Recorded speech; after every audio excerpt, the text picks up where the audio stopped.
E hoje eu quero falar direcionado para os pais. Mas aí talvez você que é mulher, que sabe que nunca será pai. Amém? Amém. Amém. Você que é mulher, você que talvez ainda é um jovem solteiro, você pode falar, poxa, então essa mensagem não vai ser útil para mim. É claro que vai ser.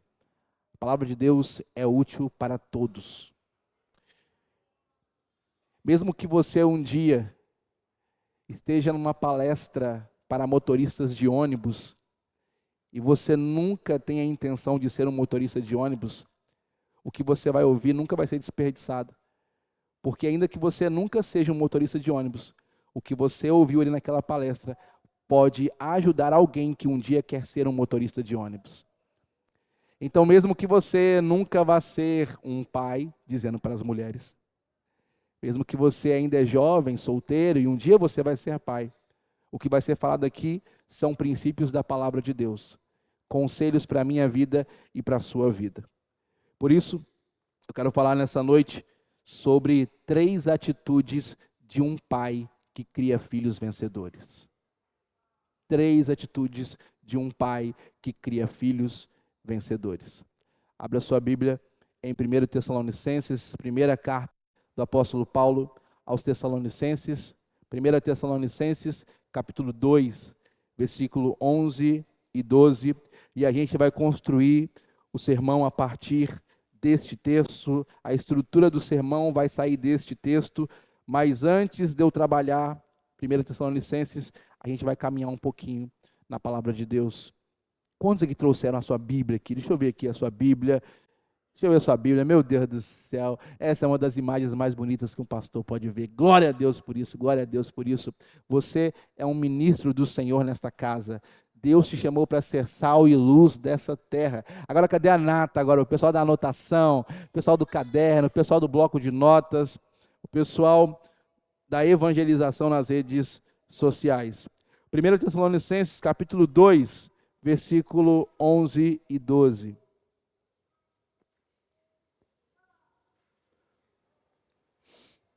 Diz assim a palavra de Deus. 1 Tessalonicenses, capítulo 2, versículo 11 e 12. Diz assim, vou ler na NAA, Nova Almeida Atualizada, e quando eu for ler em outra versão, eu aviso.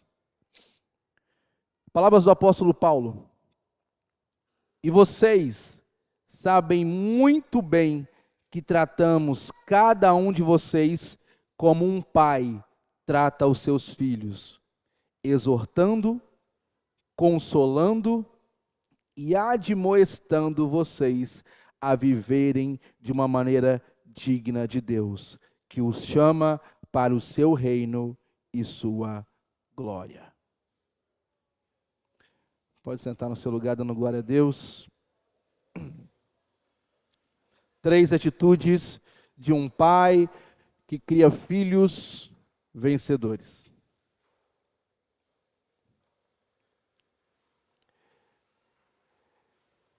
Criar filhos não é uma tarefa fácil. E você nem precisa ser pai e mãe para saber que fazer filho é mais fácil do que criar um filho. Não precisa ser um gênio da matemática, não precisa ser um gênio da computação para entender essa dinâmica da vida. Fazer o filho é muito melhor do que criar o filho, mais fácil do que criar um ser humano. É por isso que a Bíblia diz em Gênesis capítulo 2, versículo 24, por isso o homem deixa pai e mãe e se une à sua mulher, tornando-se os dois uma só carne. Criar um ser humano não é fácil. Construir o caráter de um ser humano não é fácil. É por isso que Deus confia essa tarefa a 2 pessoas, a um pai e uma mãe. Quando você olha para Gênesis capítulo 2, versículo 24, o texto diz que deixará o homem o seu pai e a sua mãe. Repare nessa expressão, deixará o seu pai e a sua mãe. Em outras palavras, já está implícito que no plano original de Deus, um lar é composto tanto por um pai e por uma mãe. Olha, por exemplo, para a história de Jesus, o nascimento de Jesus. Tanto o texto de Mateus quanto o texto de Lucas narram como foi o aviso do nascimento de Jesus. Gabriel aparece para Maria e diz a ela que ela ficaria grávida do Salvador. Depois esse mesmo anjo aparece em sonho para José e avisa a José que o menino que Maria estava esperando havia sido gerado pelo Espírito Santo de Deus. Perceba esse detalhe importante. Deus não precisou de José para gerar Jesus no útero de Maria, mas ele contou com José para criar Jesus. Vou falar de novo. Deus não precisou de José para colocar Jesus no útero de Maria, mas precisou de José para criar o menino Jesus. Na verdade, quando você lê o capítulo 2 do Evangelho de Mateus, você vai perceber que José, ele aceita o plano de Deus para a sua vida, aceita o plano de Deus para a sua casa. E aí então, as direções que Deus vai dando, que são livramentos para Jesus, para Maria e para o próprio José, essas direções são dadas a José por intermédio de sonhos. Por quê? Porque José assumiu a sua responsabilidade, não apenas de marido, mas de pai. Entenda uma coisa, meu irmão, entenda uma coisa, você que é pai. Se você nessa noite assumir diante de Deus um compromisso de cuidar da sua casa, de cuidar da sua esposa, de cuidar dos seus filhos, de conduzi-los no caminho do Senhor, não vai faltar direção de Deus para a sua vida. Não vai faltar. Eu estou pregando aqui, só os solteiros estão levantando a mão, eu ainda não entendi isso. Não vai faltar direção de Deus para a sua casa, não vai faltar direção de Deus para a sua família. Eu acho que os pais não vieram hoje, deve ser dia das mães hoje, mas eu vou falar mesmo assim, não vai faltar direção de Deus para a sua casa, não vai faltar direção de Deus para a sua vida. Deus te colocou como líder espiritual dessa família, Deus te colocou como condutor dessa casa, e se você assumir a posição que Deus te chamou para assumir, Deus vai te mostrar o futuro, Deus vai te mostrar caminhos de livramento, Deus vai te mostrar caminhos de provisão.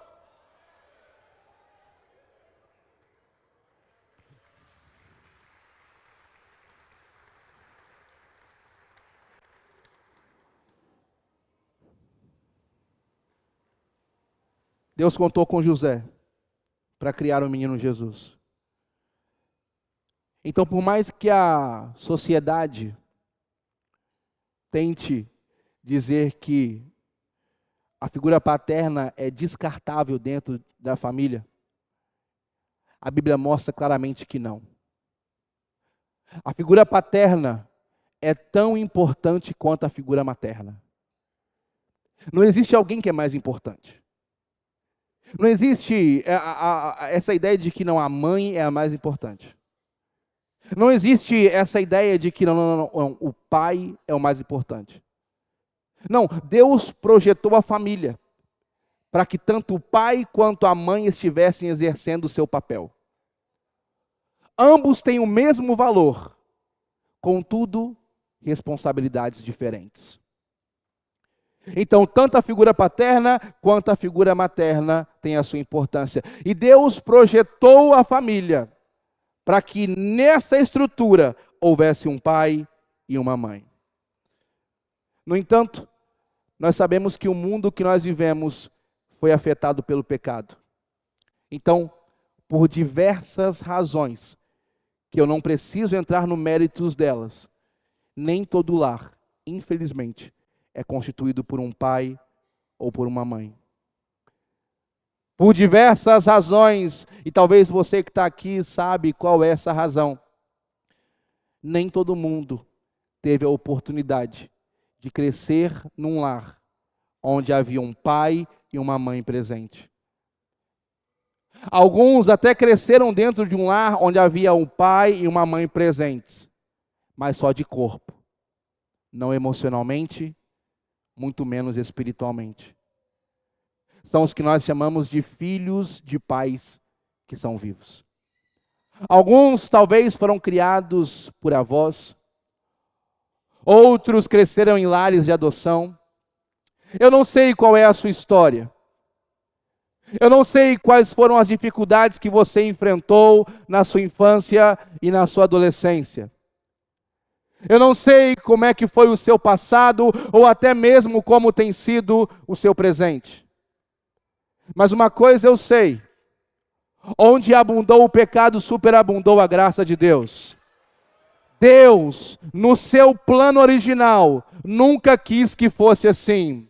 Deus, no seu projeto original para o ser humano, estruturou uma casa onde pai e mãe estivessem presentes, não apenas fisicamente, mas emocionalmente e espiritualmente. Mas o pecado entrou no mundo, e juntamente com o pecado, a morte entrou no mundo. Juntamente com a morte, a destruição entrou no mundo. E infelizmente, até mesmo aqueles que cresceram com pais dentro de casa, tem alguma ferida paterna ou materna, porque todos nós somos imperfeitos. Mas deixa eu te dizer uma coisa: lares destruídos, seja por qual for o motivo, não é um problema só do nosso tempo. Quando você olha para a Bíblia, você vai ver que grandes heróis da fé também não cresceram em lares saudáveis. Grandes heróis da fé tiveram dificuldades nas suas infâncias. Por exemplo, se você for para o livro de Esther, Esther foi uma rainha persa. Apesar de ser judia, ela foi uma rainha da Pérsia. Uma mulher responsável pela salvação de milhares e milhões de judeus. Esther era órfã, tanto de pai quanto de mãe. E ela foi criada pelo seu primo Mordecai.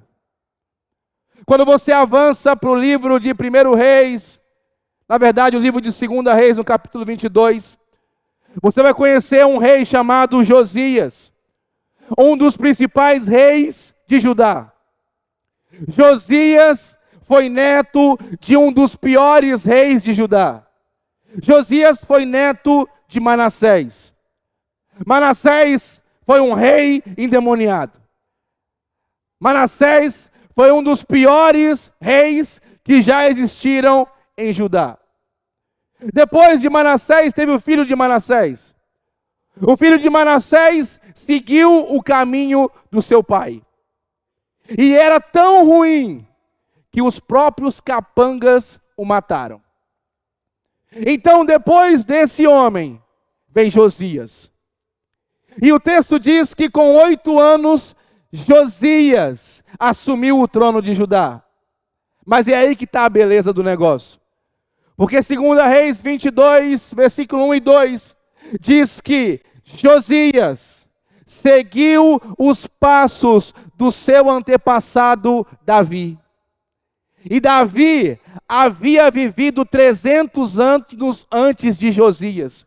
Em outras palavras, Josias olhou para trás e disse: eu não tenho um exemplo paterno para seguir. Ele olhou mais para trás ainda e disse: eu não tenho um exemplo na casa do meu avô para seguir. Então deixa eu procurar nas escrituras um exemplo para eu seguir. E ele encontrou Davi, um homem que viveu 300 anos antes dele, e disse: é desse jeito que eu quero viver, são esses passos que eu quero seguir.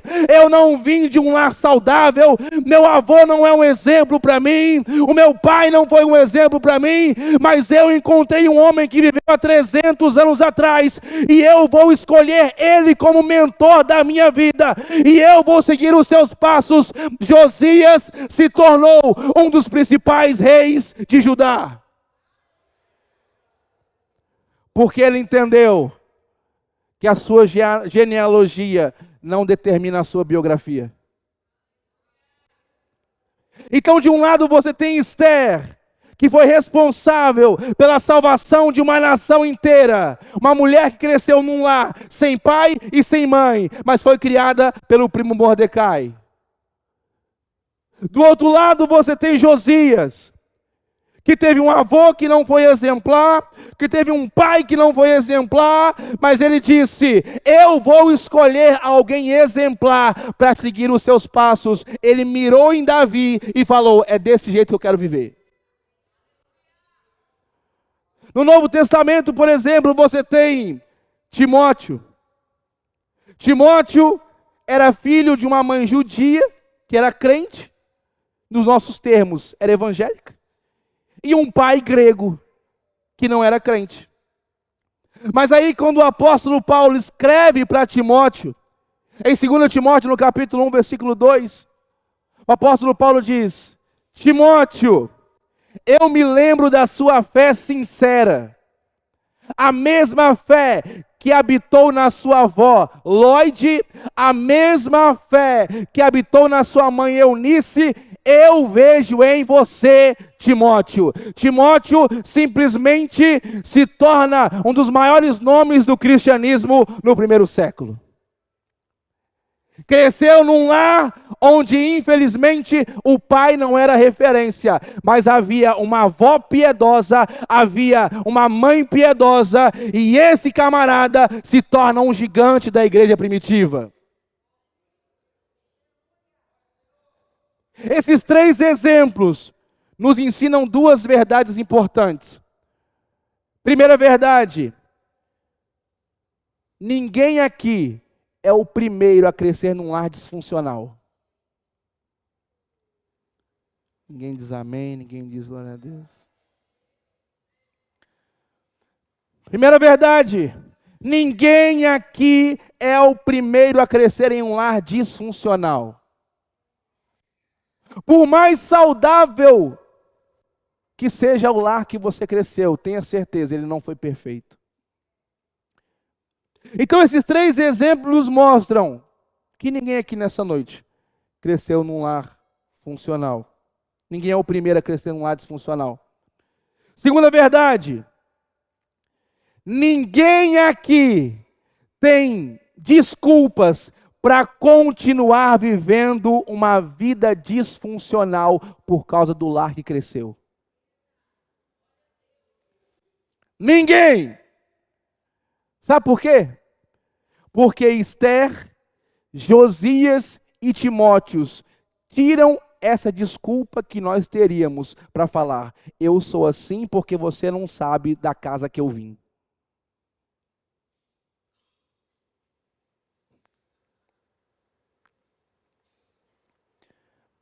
Esther, Timóteo e Josias se tornaram uma resposta do céu para o seu tempo. Por quê? Porque não ficaram presos no que não tiveram dos seus pais, mas se agarraram àquilo que Deus lhes deu.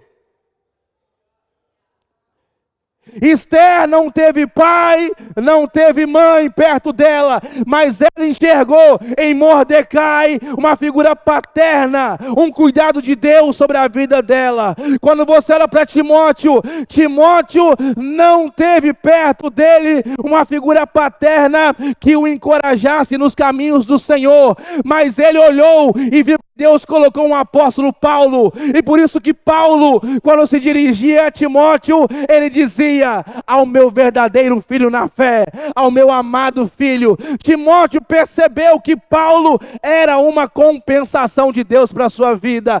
Josias não tinha exemplo no avô, no pai, e o pai ainda tinha morrido assassinado, mas ele escolheu ir para os livros, ir para a palavra e dizer: quem eu posso imitar? Ele encontrou Davi e ele disse: ótimo, são esses passos que eu vou seguir. Esther, Josias e Timóteo não se apegaram àquilo que eles não tiveram na sua infância. Eles conseguiram enxergar, mesmo em meio à dor, mesmo em meio à luta, mesmo em meio às dificuldades, eles conseguiram enxergar aquilo que Deus colocou do lado deles, para que eles crescessem como resposta do céu para a geração de cada um.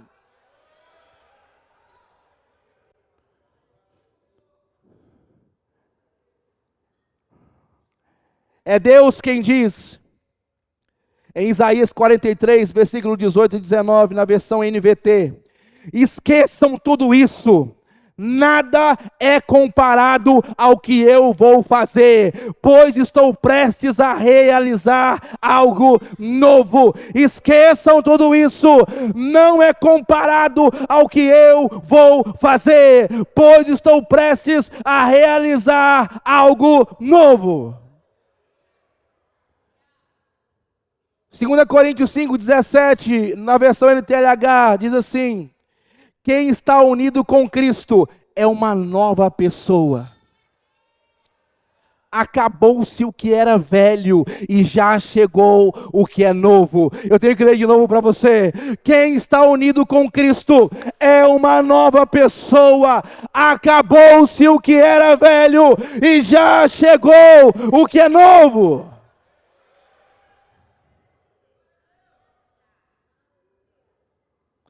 Eu sei que o que você viveu não foi nada bom, mas guarde isso. O que Deus tem para você viver é incomparavelmente melhor do que as provações do passado.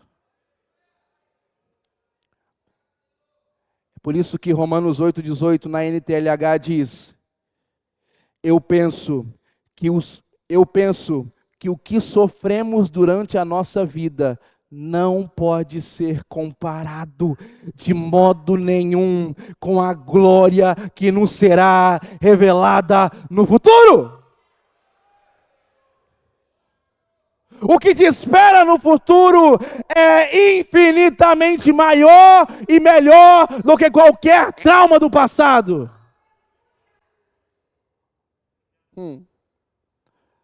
A Bíblia chama a gente para olhar para frente. É por isso que no carro o retrovisor é desse tamanho e o para-brisa é desse tamanho, porque a mensagem ali é: esse veículo anda para frente, atrás é só para você dar uma olhadinha para saber qual é o movimento que você vai fazer. Então quando você está na estrada, você vai fazer uma ultrapassagem, você vai fazer uma curva, você dá uma olhadinha para trás, só para calcular o movimento. Depois que viu que não tem ninguém, você volta a olhar para frente. É para isso que você olha para o passado. O passado você olha por dois motivos. Você olha para a cruz de Cristo, que foi derramado o sangue de Jesus naquele lugar, e você olha para enxergar de onde Deus te tirou. Esses são os dois motivos que te levam a olhar para o passado. Você olha para trás e vê a cruz de Cristo, e vê Cristo lá na cruz por mim e por você. Depois você olha 3 dias depois e você vai ver um túmulo vazio. Depois que você vê o túmulo vazio, você olha de novo e aí você vai ver da onde Deus te tirou, da onde a misericórdia de Deus te alcançou, da onde a graça de Deus te buscou. Olhou para isso, foca na frente e vai.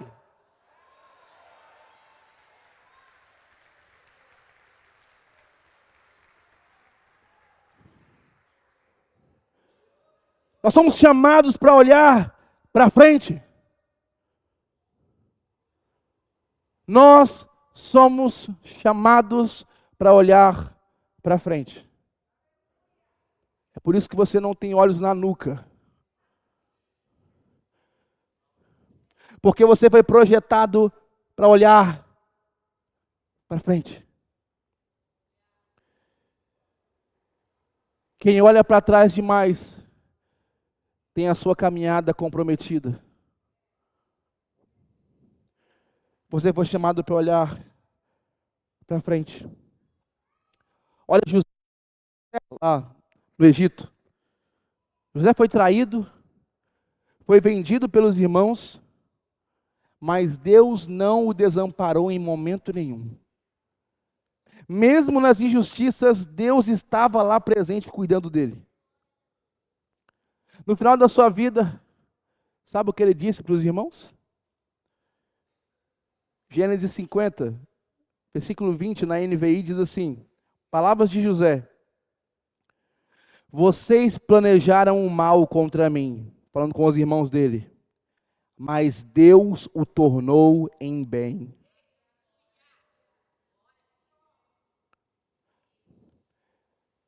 Para quê?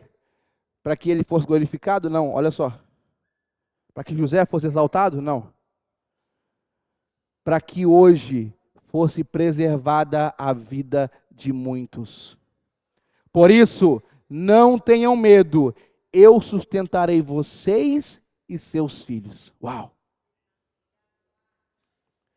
José foi curado das suas feridas do passado.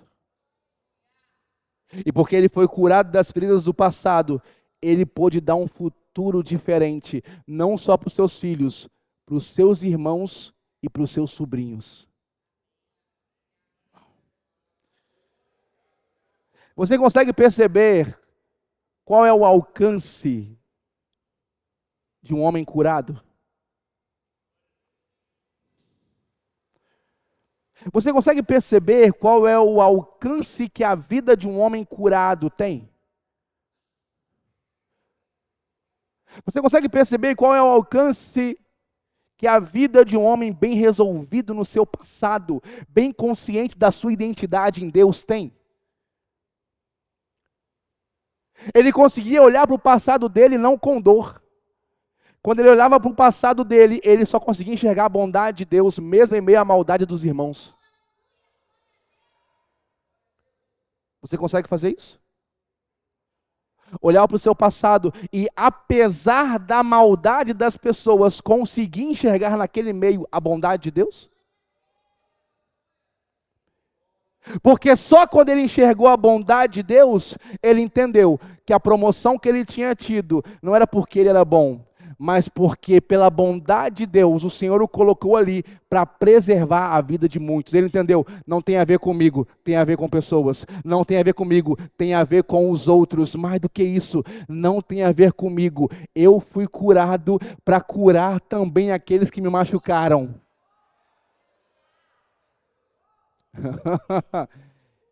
Ah, meu Deus do céu. Eu fui curado para poder ser instrumento de salvação para aqueles que me feriram. Uau. Aí talvez você pergunte: pastor, mas o sermão não era sobre 3 atitudes de um pai que cria filhos vencedores? E a resposta é sim.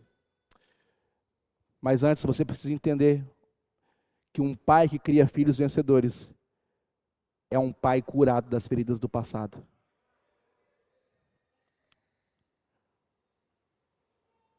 Porque um pai que está preso demais no que não teve,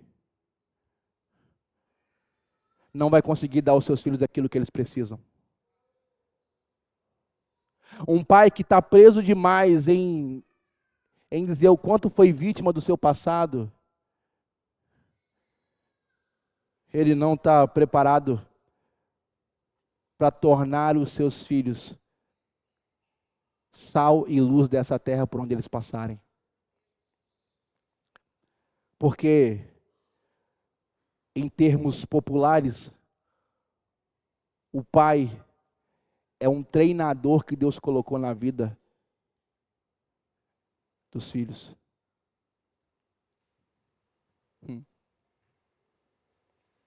É por isso que agora que você entendeu a importância de ter um passado curado, eu quero te mostrar rapidamente as 3 atitudes de um pai que cria filhos vencedores. Se a gente ler 1 Tessalonicenses, o texto base, na versão NVT, 1 Tessalonicenses capítulo 2, versículo 11 e 12, o mesmo texto, só que na versão NVT, nova versão transformadora. Diz assim: e sabem que tratamos a cada um como um pai trata seus filhos.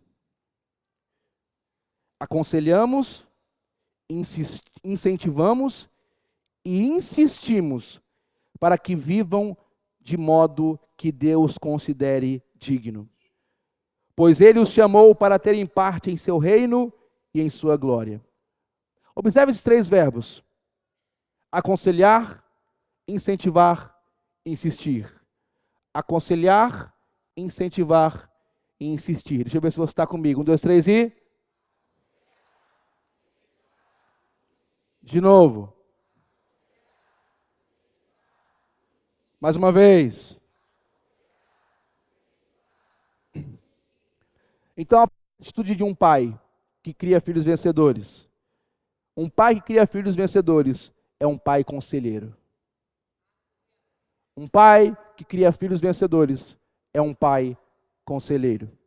Provérbios 20, 18 na NVT diz assim: com bons conselhos os planos são bem-sucedidos. Não saia para a guerra sem boas orientações. Provérbios 15, 22 na NTLH diz assim: sem conselhos os planos fracassam. Conseguiu perceber que tanto vitórias ou derrotas têm como um dos principais fatores a ausência ou a presença de conselhos? É fato, e você já sabe disso, ninguém nasce sabendo tudo. Ninguém sabe tudo. E essa verdade um pai precisa entender. Que uma criança, quando nasce, ela é uma folha em branco. Ela não sabe nada da vida. Ela não sabe o que é bom para ela. Ela não tem consciência do que vai trazer benefícios futuros ou não. Por isso que a primeira visão que você precisa ter de si mesmo é: Deus me colocou como conselheiro dessa casa. Deus me colocou como conselheiro desses meninos. Deus me colocou como conselheiro dos meus filhos e das minhas filhas. Provérbios deixa claro que derrotas e vitórias têm uma grande influência na ausência ou na presença de conselhos. Bom, como que um pai então se torna um conselheiro? Primeiro, se você quiser se tornar um pai conselheiro, em primeiro lugar, tema a Deus. Tema a Deus. Provérbios 9, 10 diz assim: o temor do Senhor é o princípio da sabedoria. Temer a Deus é ter como maior desejo da sua vida agradar ao Senhor em todo o seu modo de viver.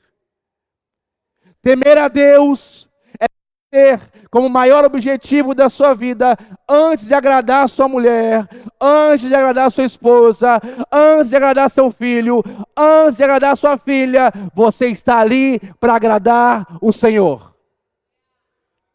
O temor do Senhor é o princípio de toda sabedoria. Uma pessoa que não tem o temor de Deus pode até dar alguns conselhos sábios. Um homem que não tem o temor de Deus pode até dar alguns conselhos sábios, mas quando a reputação dele estiver em jogo, ele vai manipular as suas palavras e vai dizer tolices. Por isso que o princípio da sabedoria é o temor do Senhor. Se você quer se tornar um pai conselheiro, em primeiro lugar, tema o Senhor. Em segundo lugar, viva aquilo que aconselha. O apóstolo Paulo, em 1 Coríntios 11, 1, na versão NTLH, diz: sigam o meu exemplo, como eu sigo o exemplo de Cristo. A Bíblia fala que os pais precisam criar os filhos no caminho do Senhor. É mais do que dizer o que é bom para ele. É você ser uma manifestação viva daquilo que é bom para ele. Seja um exemplo na maneira como você trata a sua esposa. Seja um exemplo na maneira como você lida com as suas finanças. Seja um exemplo na maneira como você lida com o seu trabalho. Seja um exemplo na maneira como você lida com o seu patrão ou com os seus funcionários. Entenda uma coisa: você é pai e tem alguém olhando para você. Então, concentre-se em ser um exemplo em toda a sua maneira de viver. Em segundo lugar, se você quer ser um pai conselheiro, fale para curar, não para matar. Fale para curar e não para matar. Provérbios 12:18 diz: palavras precipitadas são como pontas de espada, mas as palavras do sábio são remédio. Quando você abrir a boca, as suas palavras têm que trazer cura. Ei, pai, quando você abrir a boca, suas palavras têm que trazer cura. Eu sei, olha só, eu sei que a gente que vem na década de 90, 80, 70, a gente agora, eu percebo que eu estou ficando velho quando eu começo a repetir a mesma coisa que as pessoas que eu achava que era velho falavam no tempo delas. Expressões de tipo, no meu tempo. Expressões do tipo, essa geração é muito fraca. Quando você começa a falar esse tipo de frase, parabéns. Você agora tem o certificado de que você é um velho nessa geração. Então eu sei que é tentador a gente abrir a boca para falar isso, para diminuir a nossa geração. Só que os nossos pais e avós falavam a mesma coisa da geração deles. Porque a gente tem a mania de achar que a geração antiga sempre foi a nata. Não. A geração retrasada, passada, atual e a próxima sempre vai ser uma geração que precisa de Cristo. Nunca vai ser uma geração perfeita. Todas as gerações têm pecado. Todas as gerações têm pecado que até o diabo duvida. Isso não é exclusividade dessa geração, não. Fica tranquilo. Eu sei que algumas coisas, alguns valores mudam. E isso realmente não tem como esconder. Mas isso aqui, desde quando Adão pecou, todos pecaram. Todos pecaram. Então, quando você abrir a boca, pai, para falar sobre os seus filhos, abra, mesmo quando for correção. Lembre-se, as suas palavras são remédio e não uma espada assassina. Se você quer se tornar um pai conselheiro, em quarto lugar, ouça antes de falar. Provérbios 18:13, na versão NTLH diz assim: quem responde antes de ouvir, mostra que é tolo e passa vergonha. É tentador. É tentador, quando a gente está na posição de ensinar, se colocar no lugar de que nós temos todas as respostas. É tentador dizer, eu já sei o que você vai falar. É tentador se achar o próprio Deus. Eu já sei o que você vai falar. Ainda que por algum motivo você já saiba o que vai ser falado. Ouça antes de falar. Porque quando você ouve antes de falar, você está criando um ser humano que entende que tem voz nessa geração. Você está dizendo, meu filho, você tem voz. Você tem voz. E mais do que isso, meu filho, você tem a minha atenção. Próximo. Se você quer ser um pai conselheiro, tenha coragem de dizer aquilo que o seu filho não gostaria de ouvir. Provérbios 27, 5 e 6 diz assim: a repreensão franca é melhor que o amor escondido. As feridas feitas por um amigo sincero são melhores que os beijos de um inimigo. É muito triste quando um pai se coloca como inimigo do filho. Mas também é muito triste quando um pai se rebaixa à posição apenas de amigo do filho. Amigo do seu filho, qualquer um pode ser. Pai, só você pode ser. Então, seja amigo do seu filho, mas seja um pai amigo. Não se rebaixe ao nível dos coleguinhas dele. Porque o que o seu filho precisa, o que sua filha precisa, é de um pai conselheiro. Não de um amigo, parceirão e brother, porque isso aí já tem um monte na rua. Ninguém fala amém? Pode segurar um pouquinho. Próximo, pode segurar um pouquinho. Próximo. Reconheça que a palavra final pertence a Deus. Pode tirar o pad. Reconheça que a palavra final pertence a Deus. Provérbios 19, 21 diz. Estão aqui, gente? Me senti sozinho agora nesse meio. Parece que só tinha eu e o Herbert aqui. É porque os pais já estavam quase chorando já, entendeu? Espera um pouquinho, no final. Muitos são os planos no coração do homem, mas o que prevalece é o propósito do Senhor. Se você quer ser um pai conselheiro, entenda que a palavra final sobre a vida do seu filho é a de Deus. É a de Deus. Eu sei que você tem planos para esse garoto. Eu sei que você tem planos para essa garota. Mas lembre-se que antes de você dar um nome para ele e para ela, Deus já tinha dado um propósito para ele e para ela. Então a última palavra é de Deus. Fala comigo, só os pais. Eu preciso ser um pai conselheiro. Se você quer ser um pai que cria filhos vencedores, você precisa ser um pai que incentiva. Fala comigo, eu preciso ser um pai que incentiva. Como que eu me torno um pai que incentiva meus filhos? Em primeiro lugar, declare o seu amor e a sua aprovação sobre eles. Declare o seu amor e a sua aprovação sobre eles.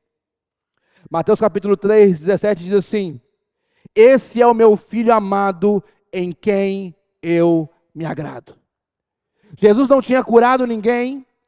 Jesus não tinha expulsado nenhum demônio. Jesus não tinha pregado sobre o reino.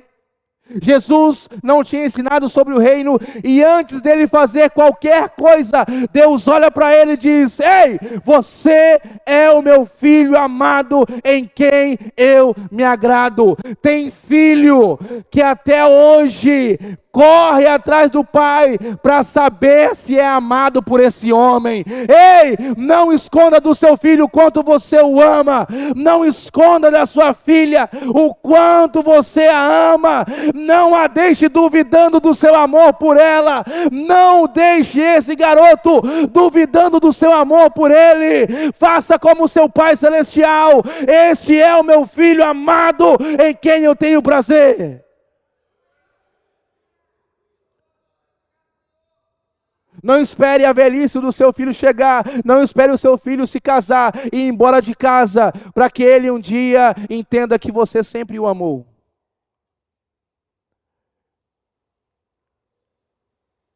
Um pai que incentiva seus filhos.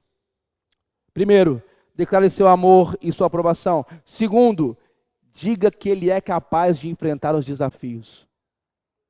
Davi disse para Salomão: seja forte e corajoso, faça o trabalho, não tenha medo nem desanime. Existem momentos na vida do seu filho que a voz que ele precisa ouvir não é a da mãe dele falando que ele consegue, é a sua voz, homem, dizendo: ei garoto, ei, você consegue. Ei, eu acredito em você. A reação dos pais me preocupa. Porque isso só denuncia o quanto essa palavra é necessário para cada pai aqui presente. Não, mas quem encoraja lá em casa é a mãe. Parabéns. Mas a voz que tem que encorajar mais nessa casa é a sua. É a sua. Você percebeu que o apóstolo Paulo, ele não falou que um pai que cria filhos vencedores é o que dá mais dinheiro para o filho? Paulo não falou de dinheiro. Paulo não falou de presente. Paulo não falou de força muscular. Paulo não falou de diploma. Esses conselhos de uma figura paterna aqui, qualquer homem pode cumpri-los. Porque não tem a ver com o quanto você tem no bolso ou na conta. Tem a ver com a mentalidade que norteia a sua vida. Davi vira para Salomão e diz: ei meu filho, seja forte e corajoso. Faça o seu trabalho. Não desanime. O seu filho precisa ouvir essa voz. Eu sei que talvez no contexto que a maioria cresceu aqui, o contexto foi só de crítica, crítica, crítica, crítica, crítica, crítica, crítica. Eu sei que no contexto que a maioria cresceu aqui, era um contexto de um pai adúltero, de um pai ausente, de um pai agressor, mas Deus te deu uma família, Deus confiou a você uma descendência, você não precisa ficar preso ao que você não teve lá atrás. Deus cura o seu coração. Ei, homem da palavra, homem de honra, Deus cura o seu coração e te levanta essa cabeça, coloca suas costas reta, porque você não é um perdedor nessa geração. Você não foi criado para ficar moado no sofá. Você não foi criado para ficar deprimido numa cama. Você não foi criado para ficar amaldiçoando seus filhos. Você não foi criado para ser o mais murmurador da sua casa. Há poder nas suas palavras. Há poder nas suas palavras. E o inimigo cai por terra hoje. Esse demônio cai por terra hoje. Deus te levanta. Deus te levanta. Tem que ter algum homem me ouvindo aqui. Tem que ter algum homem me ouvindo aqui. Deus te levanta. Se levanta! Se levanta! A sua casa precisa de você! Deus não te criou para ser escravo de tigrinho. Deus não te criou para se reduzir a uma molecagem de pornografia. Deus confiou uma família nas suas mãos. Deus confiou uma geração nas suas mãos. Há poder de Deus sobre a sua casa. Há poder de Deus sobre a sua família. Há poder de Deus sobre você.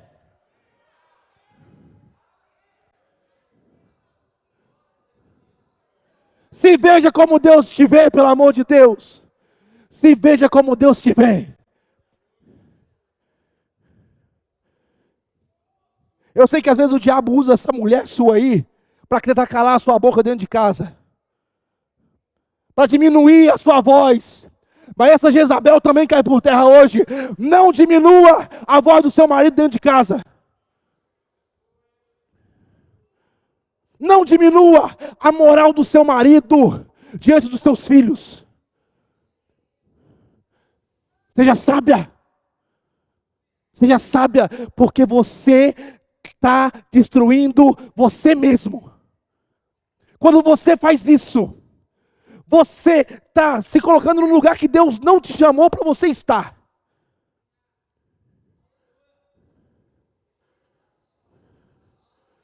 Uma mulher recebeu de Deus a capacidade de influenciar um homem. O cara pode ser ação nada, mas se ele tiver uma mulher sábia, e é mais do que ficar lindo, tesouro, coração. Não, não é isso não, ele não precisa dizer, ele não é o Kiko. Ele não precisa disso. Ele precisa que na hora que é sério mesmo, você o respeite.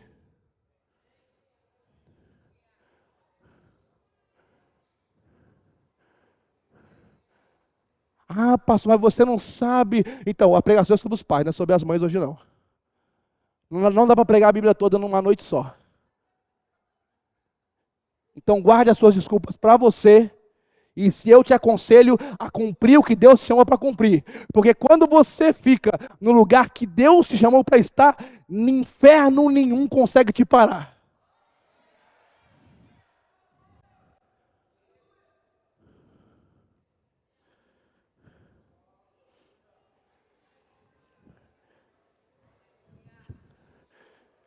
Incentive seus filhos.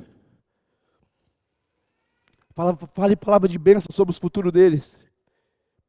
Isaac disse para Jacó que o Deus Todo-Poderoso o abençoe, torne-o fértil e multiplique os seus descendentes.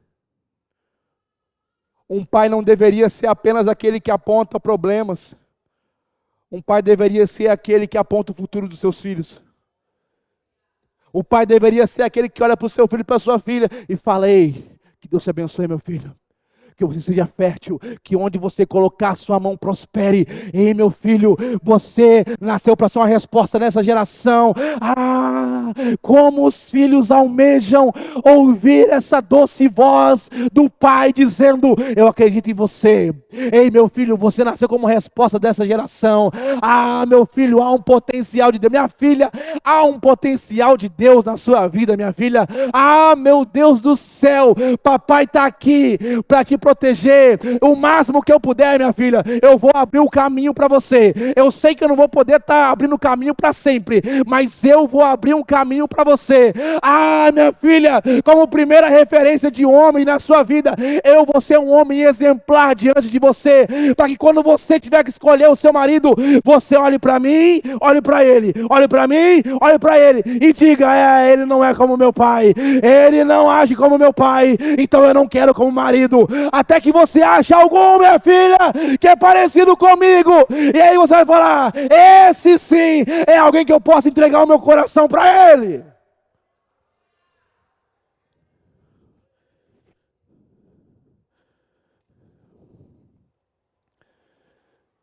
Um pai que incentiva é um pai que incentiva o filho a desenvolver o que Deus colocou nele. O apóstolo Paulo disse para Timóteo: por isso, Timóteo, quero te lembrar de manter viva a chama do dom de Deus. Um pai que incentiva não fica tentando transformar o filho a cópia dele mesmo. Um pai que incentiva, ele encoraja o seu filho a usar os seus dons. Um pai que incentiva é alguém que observa o seu filho, observa a sua filha, e fala bem assim: essa menina fala bem. Essa menina fala bem, fala demais, mas fala bem. Minha filha, fala mais. Vou colocar essa menina no curso de oratória. Vou começar a preparar, vou começar a afiar esse dom dela. Aí esse menino, ele olha para a bateria, olha para o teclado, e eu vejo ele ali tocando, apertando as mãozinhas dele. Rapaz, vou colocar esse menino na aula de teclado. Esse menino é bom em matemática, né? Deixa eu comprar uns joguinhos de matemática para ele treinando. Rapaz, esse menino canta bem, né? Deixa eu começar a encorajar ele nisso. Ei, Paulo disse para Timóteo: ei, não deixe que esse dom que Deus te colocou se apague. Pai, você foi chamado para fazer isso. Olhar para esse menino, olhar para essa menina e falar assim: ei, Deus colocou um dom em você. Vamos cultivar esse dom? Vamos fazer esse dom crescer? Celebre as conquistas e os recomeços do seu filho, como o pai do filho pródigo. o seu filho errou, mas quando o seu filho voltou, ele celebrou. Um pai que cria filhos vencedores, para a gente encerrar, é um pai que aconselha, é um pai que incentiva, é um pai que insiste. Para a gente encerrar, agora me ajuda aí, por favor. Pode mandar um Beethoven aí. Um pai que incentiva. Como que eu me torno um pai que insiste, pastor? Primeiro, repita aquilo que é essencial. Deuteronômio 6:7 diz: ensine as crianças com persistência seus filhos. Converse sobre elas quando estiver em casa e quando estiver caminhando, quando se deitar e quando se levantar. Ei, pai, se é importante, não tenha medo de repetir. Fala comigo, se é importante, eu não vou ter medo de repetir. Segundo lugar, como se tornar um pai que insiste. Não negocie seus valores para agradar seus filhos. Josué 24:15 diz: eu e a minha família serviremos ao Senhor. Ei, vão ter momentos na sua casa que o pessoal não vai gostar dos limites que você vai pôr. Mas por temor a Deus, não por ego, não para mostrar quem manda aqui sou eu, não. Por temor ao Senhor, você precisa colocar limites. Hora de dormir, hora de levantar. O ser humano deixado por conta própria não dá nada, não presta. É por isso que Deus te colocou na vida desse menino e dessa menina. Terceiro lugar, um pai que insiste é um pai que corrige. Provérbios 13:24 diz: quem se nega a disciplinar seu filho não o ama. Quem o ama não hesita em corrigi-lo. É melhor correções que exigem poucas lágrimas agora do que você ver seu filho chorando longas lágrimas amanhã. Não tenha medo de corrigir. Não tenha medo de colocar em prática a autoridade que Deus te deu. Próximo, insista em orar por eles. Jó capítulo 1, versículo 5, diz que Jó orava insistentemente pelos seus filhos. Quanto tempo do seu dia você investe orando pelos seus filhos? Além disso, ser um pai que insiste é um pai que continua apontando seus filhos para Deus. 1 Crônicas 28:9, Davi disse a Salomão: e você, meu filho Salomão, reconheça o Deus de seu pai e sirva-o de todo o coração. Um pai que insiste é um pai que planta no coração do seu filho e cultiva o amor pelo povo de Deus, o amor pela igreja de Cristo. É um pai que não deixa o maligno ter brechas dentro da sua casa. Por último, um pai que insiste é um pai que pensa nas próximas gerações. O Salmo 78, versículo 6 diz: a palavra tem que ser ensinada aos seus filhos, para que estes a ensinem aos seus descendentes. Assim, cada geração colocará sua esperança novamente em Deus. Um pai que cria vencedores é um pai que entende que nas suas mãos não tem apenas um ser humano. Nas suas mãos, Deus confiou uma geração. É um pai que entende que nas suas mãos, Deus confiou uma geração. Além disso, o apóstolo Paulo disse que ele aconselha, incentiva e insiste para que aqueles que o estavam escutando alcancem a vida eterna. Esse é o maior legado que você pode deixar para sua casa e para sua geração. Homens e mulheres que vivem neste mundo, mas não vivem para este mundo. Sabe, irmãos, eu falo isso com temor e tremor. Tudo que eu falei aqui, eu não falei com raiva, não falei com ódio. Tudo que eu falei aqui foi porque eu acredito muito nisso que eu estou pregando para você.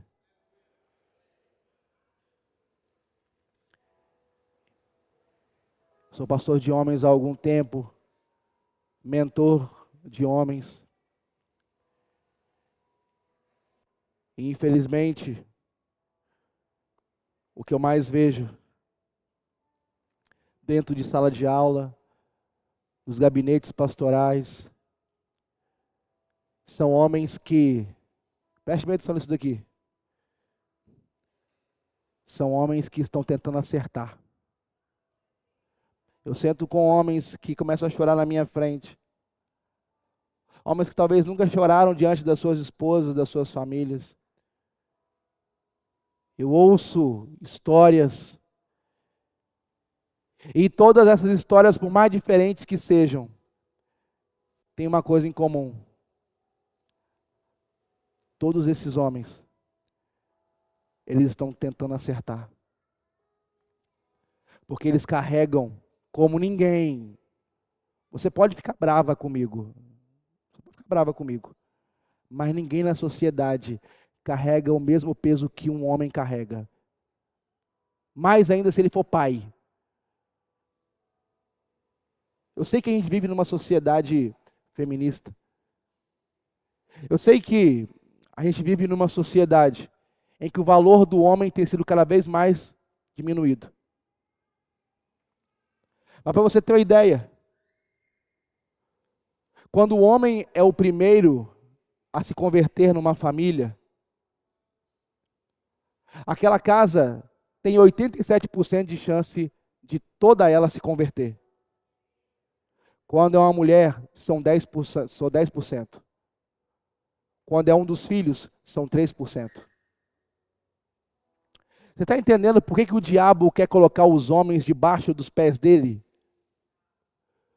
Porque o diabo sabe que um homem posicionado é uma família curada, é uma família saudável. Em nome de Jesus,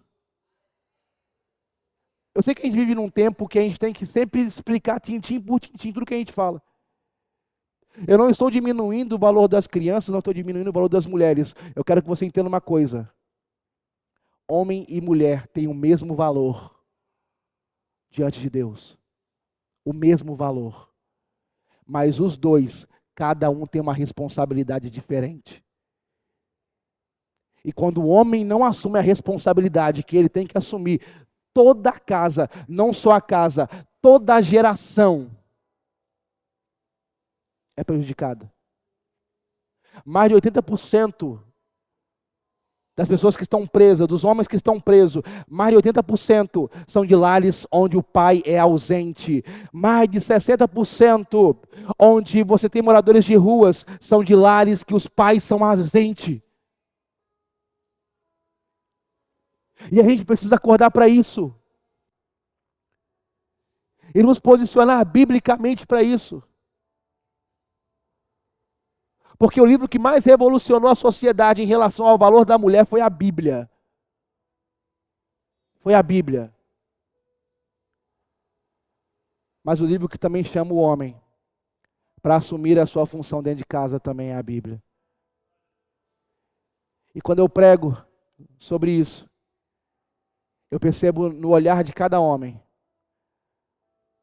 a seguinte frase: pastor, eu até queria acreditar nisso, mas eu não consigo. Eu até queria acreditar que Deus tem tudo isso para mim. Eu até queria acreditar que Deus me chamou para ser isso tudo que o Senhor está falando, pastor, mas eu não consigo. Então eu quero que nesse momento, para a gente orar,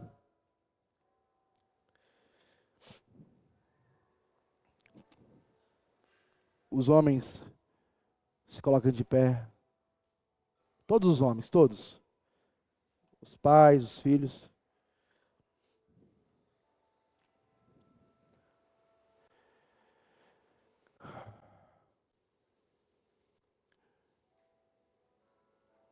Você não sabe,